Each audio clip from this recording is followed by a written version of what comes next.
Hey, world language educators. My name is Kelly Webb, and in this video, I'll be talking about intercultural and global competence. These are two very important concepts and themes that are relevant to world language education and in all content areas as well. But today we'll be talking about intercultural and global competence in the world language domain. For my first topic, I'll be describing how I enhance my world language curriculum to include aspects of intercultural and global competence. And I just want to start with, I've been a world language educator for over 20 years now. I've worked in schools in the US, K through 12, also in the university level as well, and also in other countries. And I think that's important because building our own intercultural competence and our own global competence is how we can see the value in incorporating it into our own curricula when we're working with our students. So as I thought about what intercultural and global competence meant to me in the curriculum, I wanted to emphasize and start off with the resources that we have as world language educators, because we have the honor to have amazing organizations in our country that really have delved into what this means to us, and then how these concepts can be utilized really all over the world. So I'm going to start off with our national organization ACTFL, because I believe that the World Readiness Standards really do lay a foundation for how we can incorporate and see intercultural and global competence in our own curriculums. And then I'll also follow up with our Necessful ACTFL can-do statements for intercultural communication, where they were designed and published about 5 years ago. We really now are seeing our schools and districts using them now. And now that it's been about a few years, I want to re-emphasize how we can be using that every day in our lesson planning, unit planning, and overall curricula. And then the reflection tool. The Necessful ACTFL has an intercultural reflection tool, which is another resource that we can and should be using in our curricula. And all of these resources are available to us. And this is a great way to start integrating IC and GC into your curriculum if you're new to it, or you need a general template for how to do so. So as we look to our ACTFL 5 Cs, let me pull them up. Our World Readiness Standards. These goal areas really do lay a foundation for how we can see and visualize IC and GC in our curriculum. So starting with our communicating effectively in more than one language in order to function in a variety of situations for multiple purposes. I really see that communication as language teachers, understanding that using language to better understand people and perspectives really resonates with IC and GC definitions. Cultures, interacting with cultural competence and understanding.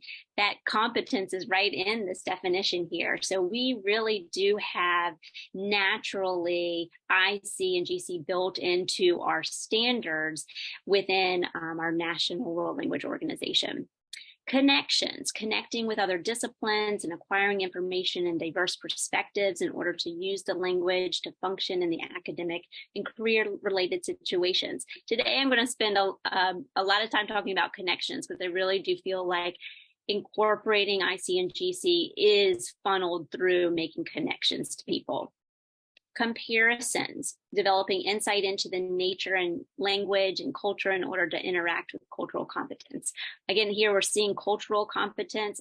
Today, we're talking about intercultural competence. Sometimes people ask, well, what is the difference?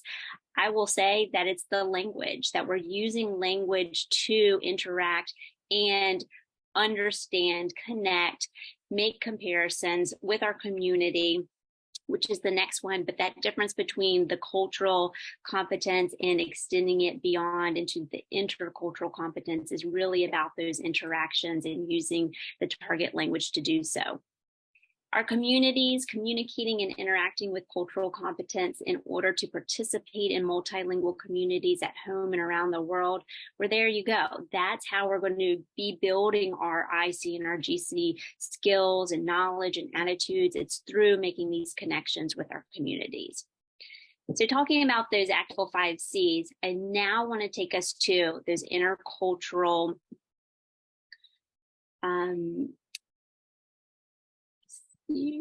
talk about the can-do statements for intercultural communication. And so going to the actual website, you can easily access the intercultural can-do statements.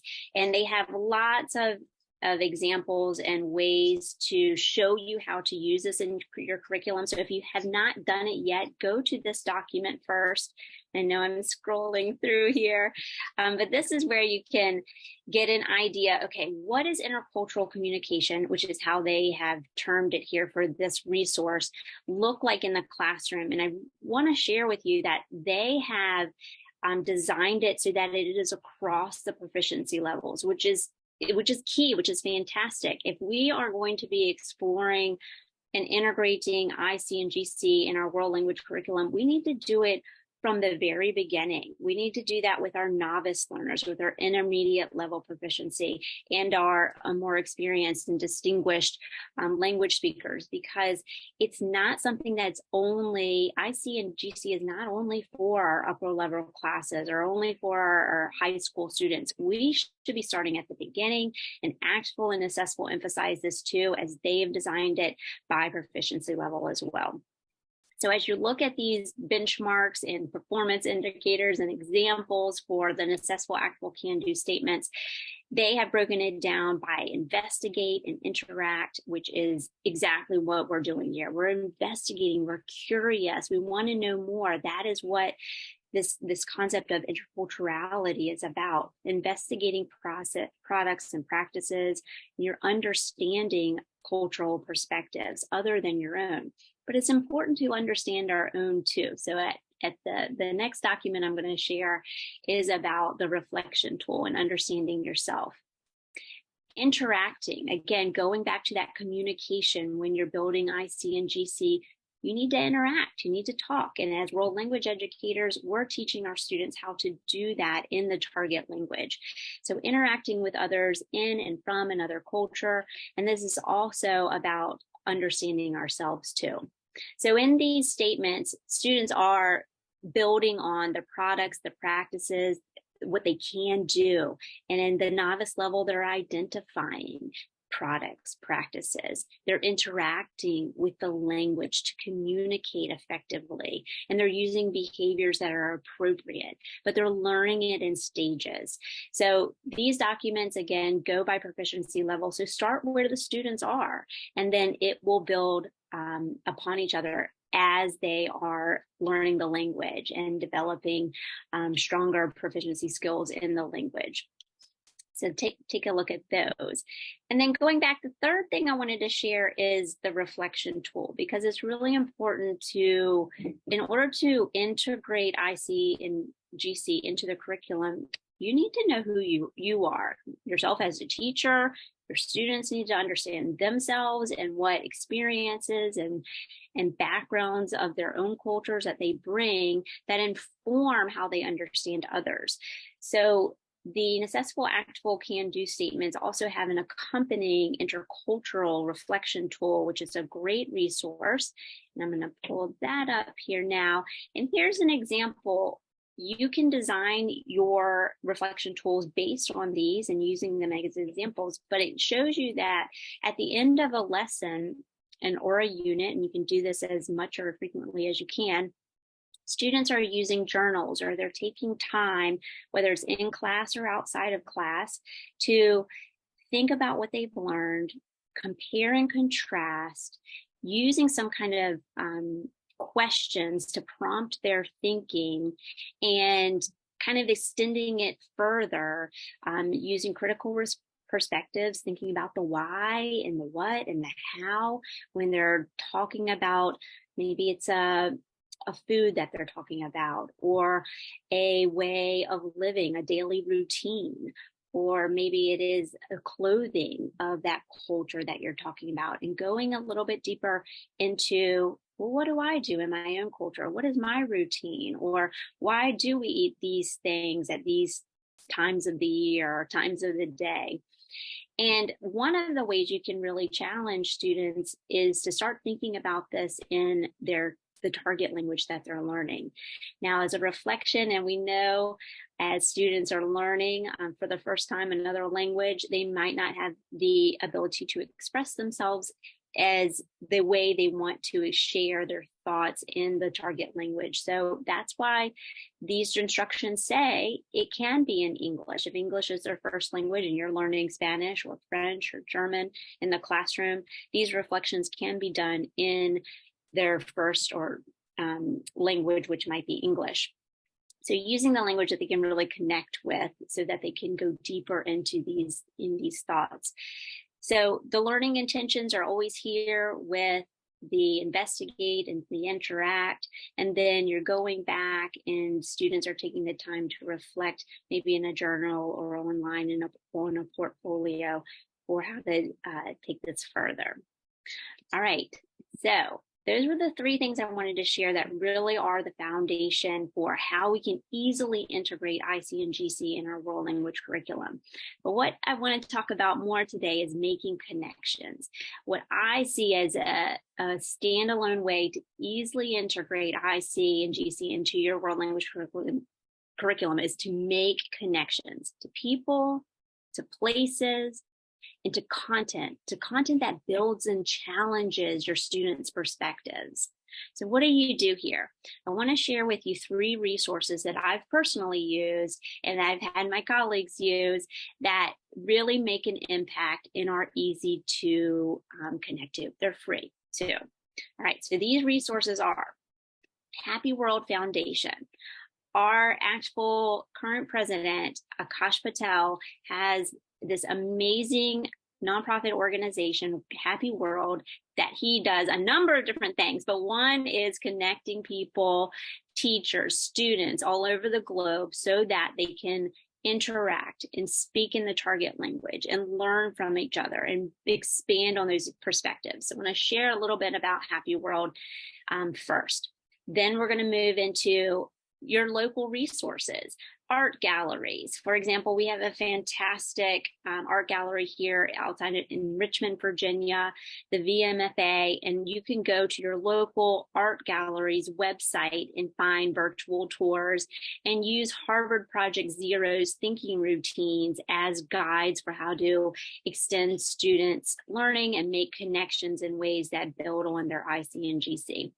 And remember that intercultural reflection tool that Necessful and Actful have published, using that as a follow-up to any activity that you're doing and keeping it a regular routine throughout the year. That's how you're going to build IC and GC into your world language curriculum, is doing it consistently from the beginning of the year, doing it with all learners, integrating as early as that first experience learning a language and making it a habit.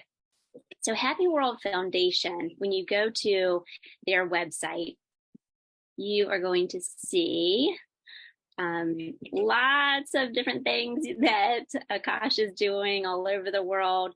But click on the one that says Global Connect. If you want to get your classroom connected to other live, real people that have been vetted and are colleagues of Akash, he's met at some point in his career, then connect with them here. And you can set up, whether it's Skype, Google Hangout, whatever platform works for you. Your students get connected to whether it's another class or another teacher or expert in the field. And you can use that time to talk about the culture. You can use that time to speak in the target language. You can use that time to ask questions about a topic that you're exploring in your current curriculum and get the real life person behind the camera talking to you about those perspectives. And that is a really valuable way to have students connect and build on their IC and GC and incorporate that in your curriculum. So check out Happy World Foundation. Again, our ACTFL president, Akash Patel, is the president of this organization.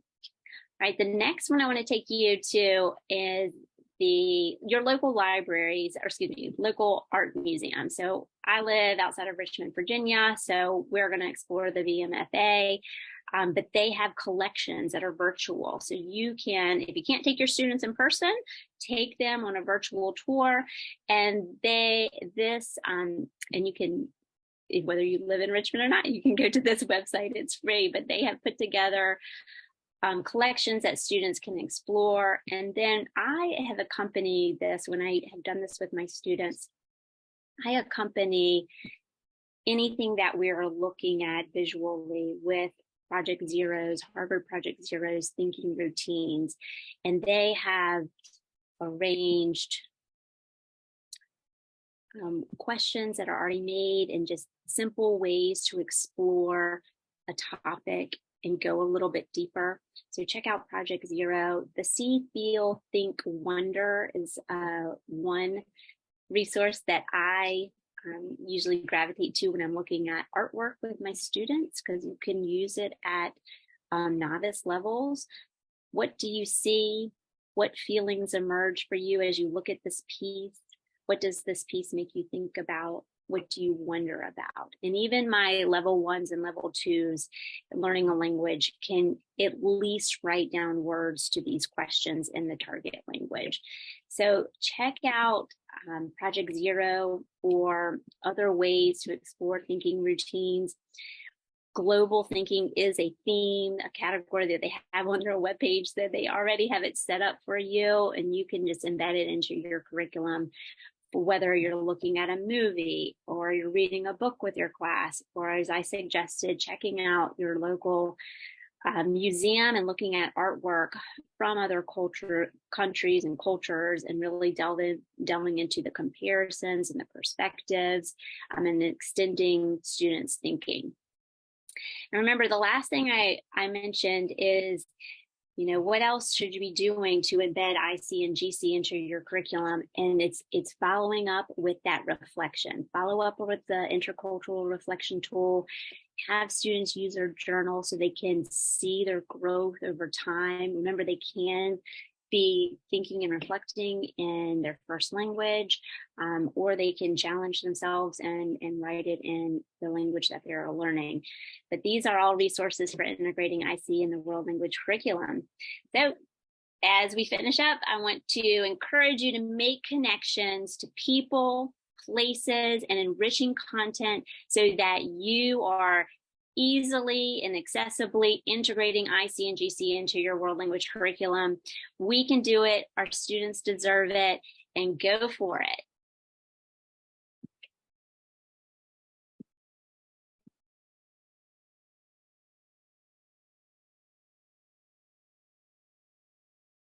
Hey, world language educators, I'm Kelly Webb, and today I'm talking about intercultural and global competence. In this video, I'll be sharing prime examples that I use to broaden students' perspectives beyond a Euro-centric approach to teaching and learning. Well, I first want to be honest and start off with, I did my teaching coursework and licensure all in the US. And so I had not thought about this until after I had been teaching from some time. So this doesn't always is not maybe always the first thing you're thinking about after you just finish your program, your education, your licensure program. And so that is why it's important that we're always talking about it with teachers who are new to the field, and have this be something that we're thinking about. So I'm glad this topic is brought up, and happy to share in this video.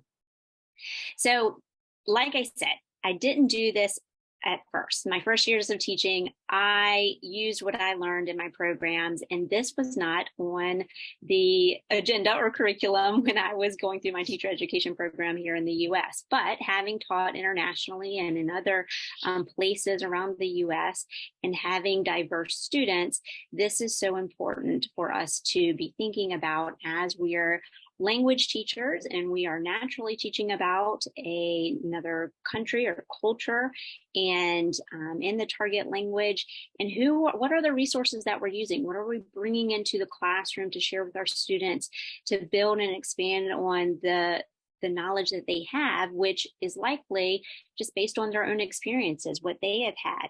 And not all of our students will have had diverse experiences growing up. And so this is the opportunity to share other perspectives outside of what we know from the US. So let's take a look. I think the key point here for integrating other perspectives is to build your intercultural classroom through discourse and discussion, and that's safe discourse and discussion, places and spaces where students and the educators in the room can talk openly with respect and with care and understanding, and have responsive ways to interact and talk about these topics. So as I thought about what my intercultural classroom looks like, I want to go beyond the borders. I want to go beyond the borders of our classroom, of our districts, of our states, of our countries, and engage students with diversifying perspectives. So what does that look like? Here are 3 ways that you can do this in your classroom that I've used that have been effective. And it takes time to build up and get a sense of how things work and how it will work with your students. But these are places and spaces where you can start. So EPALS. EPALS is just one organization that is a free resource to teachers and students globally. And it is really facilitating a safe space for people to engage in topics over virtual exchanges, whether that is you are creating mini videos or using their email exchange that is monitored by teachers. If this is a space where teachers can engage with other teachers in countries in connecting those content and cultures and having their students interact in the languages that they're learning. So let's take a look at their webpage. EPALS has been around for some time. I started this when I first started teaching, and it's definitely evolved over time, but they have a lot of resources and connections that you can just easily click, sign up, get a free account, and start making connections based on your students' age, the languages that they're learning, your location, because we do need to remember that a lot of our students are connecting to others who are around the globe. And so we're not in the same time zone. And this allows for a space for students to connect and respond to their partners, their matches when they get back into the classroom. So definitely check this out. It's worked for me. I've connected with classrooms all over the world, different time zones. We've read books together. We've done video exchanges. We've done cooking together and virtually seen other cuisines from around the world, and even dances too. We've had a lot of exchanges to share about the cultures, and I think that is what builds upon the perspectives and gets our students outside and gets us outside as educators of just keeping language within the classroom. All right, the next thing I want to share with you is about the effectiveness of reading a book together and doing looking at media from other culture or a movie and having discussions about that. Again, we're going beyond our boundaries. We're diversifying our perspectives by engaging in this content that is about maybe another culture or is set the setting is in another location. It may be true, it may be part fictitious, but partially true and based on experiences. But those conversations are where or what extends students' thinking, and they start to engage with maybe something they didn't know, a historical event that happened. I know in my Spanish class, we were reading a book together called Esperanza. And in this book, it was about Guatemalan history and these happenings that were difficult to discuss and comprehend for students if they had not known about what happened at that time. So it's a way for teachers to engage, of course, getting approved literature by your school districts and discussing topics that maybe are unfamiliar to them. And then you can extend it by connect with the author if possible, or connect with somebody, as I mentioned, through Happy World Foundation from that country who can speak on behalf of the topics that you are reading about or seeing in the media. So you can have that connection, that footing as a resource from that culture.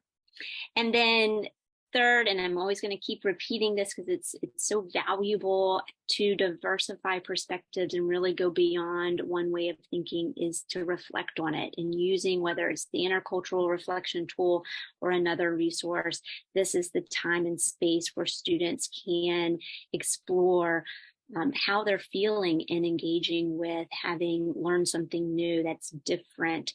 Or even as you as a teacher, how was it to talk about something that you might not have been familiar with and use a firsthand resource from a video call to talk about that experience with your class. And so you can reflect on that as a teacher as well. So going back, how do you build your classroom to go beyond Euro-centric approaches? It's doing that through an intercultural classroom, using discourse and discussion as a way to approach building intercultural and global competence with your students.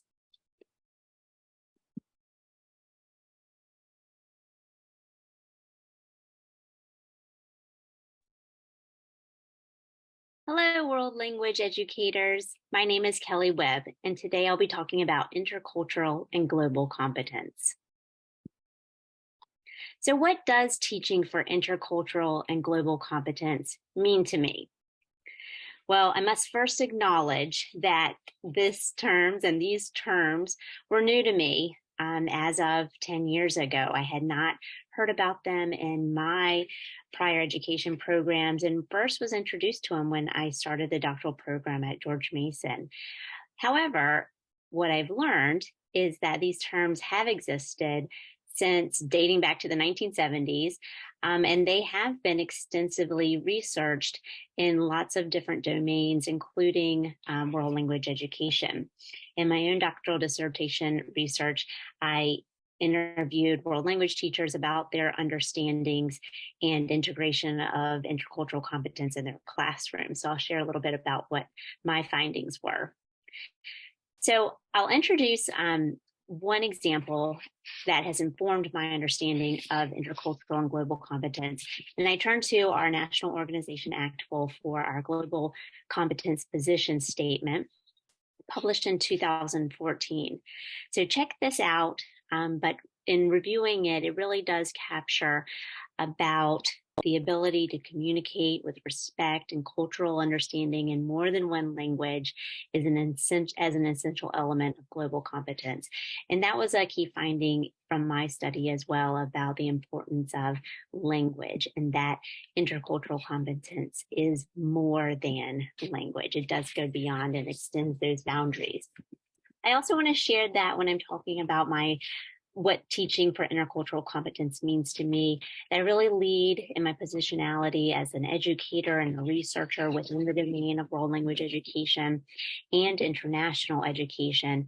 And therefore, these domains have informed my understandings over time and what I'm sharing with you today. And I'm acknowledging you as the audience, as world language educators yourself, that how I speak about world language, intercultural competence and global competence is really focused on how it is interwoven into the world language classroom and curriculum, and that importance to me, where in other domains, like in nursing or in business, it may look different.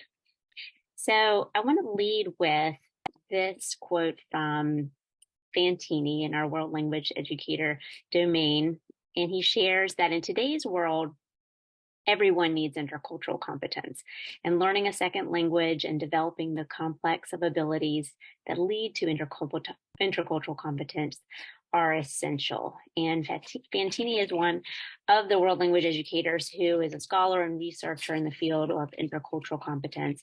And with this, it just shares that, yes, it is naturally in our domain as language educators to include intercultural competence as a component of our teaching and our pedagogy, but it's also important for everyone. So it is essential to be including it throughout all curricula. As I go through the rest of the presentation, I'm going to share with you about kind of the whys and the hows and why this is important. So I'll lead with the background of there are a lot of terms out there. And in understanding my own why teaching for IC and GC is important, I really had to understand, well, what it is. And stated very well in Darla Dorf's introduction here of a textbook called Intercultural Competence, edited by Whitty and Hardin and publisher Peter Lang. It says intercultural competence is often discussed but rarely understood and defined term within the field of international education beyond. So it is a hot topic out there. But then she also talks about it being a framework that guides and helps students in the world language, foreign language classroom, not only to learn another language, but also to become competent cultural navigators and getting along better with those from different cultures. And that really stands out to me about my why and my purpose is, as language educators, it's not only to teach the language, but how to interact with others in a way that is meaningful and is effective. And so that is one of the baselines of my why. So Darla Deardorff, another teacher educator and scholar and research in the field of global and intercultural competence, has really informed my understandings. You'll see on this page, as I was doing my own research and literature review, I came across a lot of terms, and there are a lot of terms that have informed my understanding. So Deardorff, who I just shared in her introduction to one of these books, and then Fantini in world language education, and Byram also in world language education, but across the ocean in another continent. And so IC and GC are global concepts, and we need to understand that people may have different understandings of these terms across the world. And these conversations about how we understand and use IC and GC in our teaching are important to discuss because it is a global concept. Other definitions, as you see, that came across in my own review of the literatures from different organizations across the world. Now, what you'll find in common are the words interact and knowledge and understanding and skills. And some of them bring up language, but not all of them bring up language as a necessary component. In my own research, I found that language was a necessary component. And so in teaching for IC and GC, for me, it is important to include language. And what I also want to emphasize today as we are world language educators is that teaching for IC and GC is purposefully embedding the concepts in order for your students to develop the knowledge and skills and attitudes that go along with them. So we have in our ACTFL national organization, the World Readiness Standards. We have the formerly known as the 3 Ps, the perspectives, practices, and products. And they are all now interwoven into the necessitable, actful, can-do statements for intercultural communication. And through investigating and interacting students are using the language and behaviors and building on those skills to have effective communication. And we also know that communication is interpretive and interpersonal and presentational. So there are many different ways of presenting yourself and communicating with people when we're working with students in our language classrooms, but also in the real world. And so that's the importance of teaching IC and GC in your classroom, so that students are carrying this out into the real world. And so for me, it's not an add-on activity. In the classroom, teaching for IC is really embedded into the curriculum, and it's woven with students building on their diverse and critical perspectives alongside communication skills through the development of their language acquisition. And so this is going to just naturally expand my students' knowledge, skills, attitudes about a variety of cultures and their languages, and broaden their perspectives and viewpoints of the world and how people live and interact with one another. And we appreciate the values and the communities and the cultures all over the world as a human race.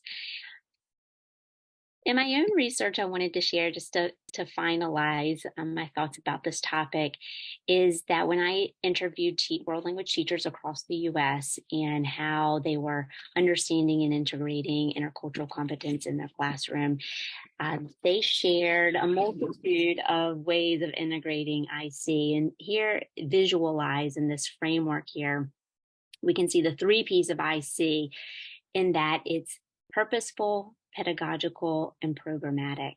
And you can see inside these interlocking loops and circles that the central aspect of IC is that it starts with language, and then it builds on skill sets and mindsets and critical reflection embedded in the classroom. And how do you do that?